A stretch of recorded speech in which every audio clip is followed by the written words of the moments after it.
A lot of star power out in the wild, wild west of the NBA last night. Let's take a look at it. Starting with Luka Doncic and the Lakers hosting the Rockets. Doncic steps back, nails the three, 15 first quarter points. Then later in the third quarter, Doncic drives right through the heart of the defense for the Rockets. He'd have 39 points, 8 rebounds, and 7 assists, and the Lakers win 140-109 and clinch that third seed in the West. How about Anthony Davis? Mavericks wraps. This is the first quarter. Davis rocking the rim. Mavs increase their lead, and then he kicks it out to P.J. Washington. He knocks down that one. And then how about some defense? Rejecting that one. 23-12, 10 assists, 7 blocks for AD.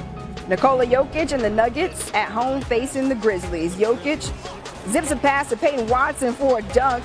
Nuggets cuts the deficit to 10. Then Jokic gets the rebound, gets it to Russell Westbrook, gets it back for the easy basket. Jokic will have 26 points, 16 rebounds, and 13 assists. Nuggets win it 117-109. How about the Beard Clippers taking on Sacramento Kings? James Harden laying it in, that lovely left. That cut the Clippers deficit to 3, fourth quarter. Harden again. Look at that, throwing that dime. Clippers win it 101-100. Harden, a triple-double, 23, 11, and 10 assists. Well, still a lot to play for out west. The Timberwolves could finish 4th, 5th, 6th, or 7th, or 8th, depending on how things play out on Sunday. The Warriors could finish either 6th or 7th, but cannot climb above 6th. The Grizzlies are locked into the play-in tournament, but they could finish either 7th or 8th. We now welcome in our NBA analyst, Quentin Richardson, right now to the show. And now that the Grizzlies are locked into the plan, what concerns do you have for Memphis heading into the playoffs?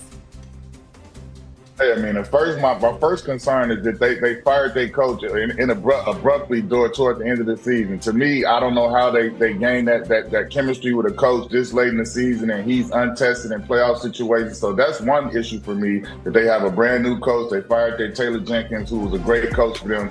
He's gone. Then they have defensive depth issues. They injured Brandon Clark, had a season-ending injury last weekend, which put Zach Edey as the lone big for them in the front court. Then they lost Zion Pullen and Jalen Wells to injuries as well. That hurts them defensively on the perimeter. Thirdly, they have poor records against the good teams. I mean, that's not good. They 500, under 5. They 11-20 against teams above 500. Also, they 1-6 against the Warriors and Clippers. Those are teams they could very well see coming out of that play-in. So that's a problem for me. Yeah, you fire your coach just weeks before the playoffs. It just feels like you're giving up on the postseason when you make a move like that. Meanwhile, the Lakers scored a season-high 140 points against the Rockets to lock up that 3 seed. What are your expectations for LeBron and company in the postseason? I mean, I'm not as confident as I was last time I was man. there. You know, they've been getting taken advantage of a little bit defensively. Then LeBron with the little groin injury last night, we have to keep a real close eye on that because he just missed a week or two with that. So I don't know. I think they still have the star power to get it done. But defensively, they scare me right now. They've shown that they can be taken advantage of with people picking on and attacking Luka in the pick and roll and picking him out. And they're just not as strong in the middle as I would like them to be as for a big man to protect the paint. So that shows weaknesses for me. So I'm undecided on how far they can go. They still have the greatness of Luka and LeBron, though. So that's a major plus for them. Yeah, you can score as many points as you want, but I'm not going to lie, Q, defense will always win championships for me. ESPN Bet gives the Lakers the 5th best chance to win the NBA championship at plus 1,400. Q, thanks so much. No. Oh, just one of them days, folks, but we're going to make it a good one on this Friday Eve. All right, Marcus, how far will LeBron and Luka take this Lakers squad? I got him coming out the West. Let's be frank. Adding Luka Doncic really changed it. LeBron can come off the ball. Austin Reeves is playing really, really well. I don't know why you're looking like that. Yeah. I don't know why you're looking like that. I mean, just like that. Luka Doncic just did it. He just did it. Okay. He just did it. Okay. And now he adds arguably the greatest player that ever played the game. Arguably the highest IQ player that ever played the game. And they have guys behind him. He's bringing his Louis luggage to the Western Conference Finals. Let's get it, man.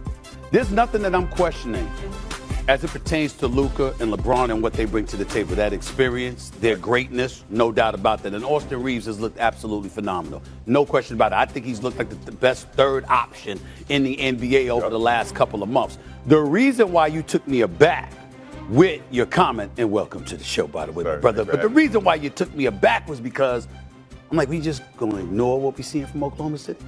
We just going to ignore that. We're going to literally look at Oklahoma City and go like this. We would be surprised if they made it even more so than the Lakers.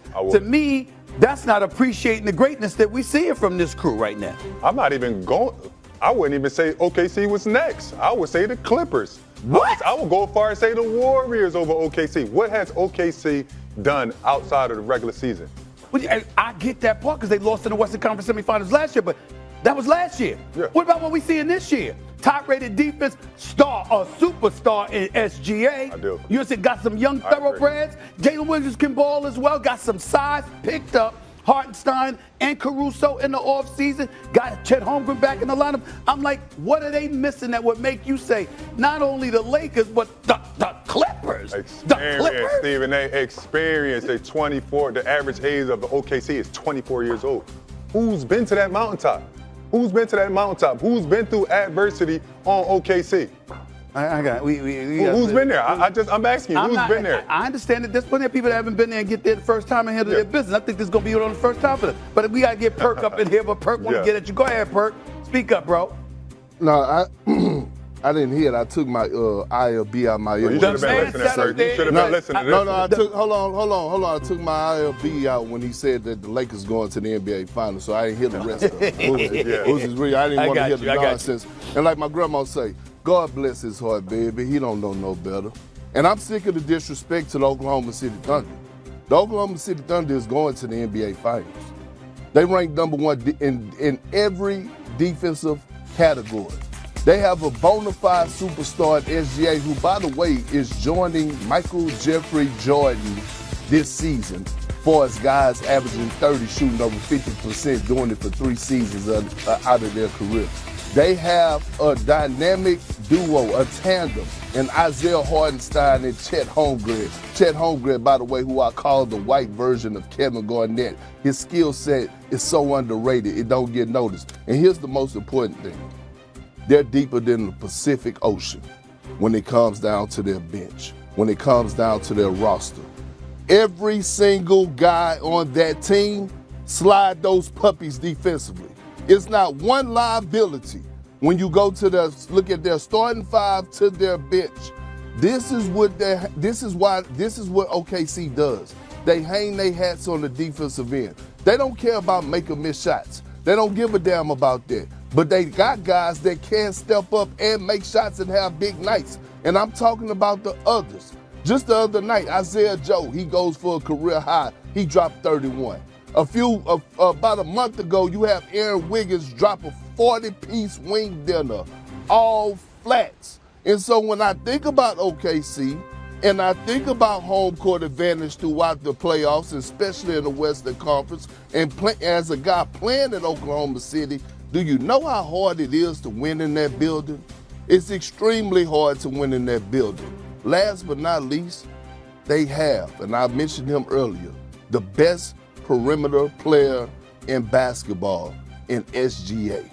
Period. Perk, what about Marcus's point, though, the lack of experience on that team? Lack of experience.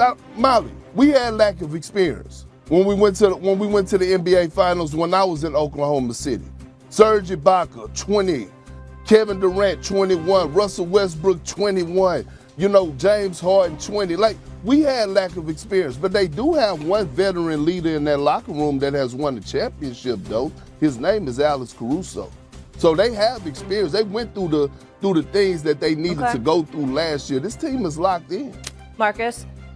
They are locked in regular season. You name guys that got Perk, you can get 40 right now if you went and played in the NBA on certain nights. Okay. You could get 40 right now if you went and played on certain nights. You're talking about guys with no experience. Them lights are way different in the NBA playoffs. You know just as well as I know, this team cannot tie the shoes of Kevin Durant, James Harden, and Russell Westbrook. You're not telling me that this team is better than that team at any time.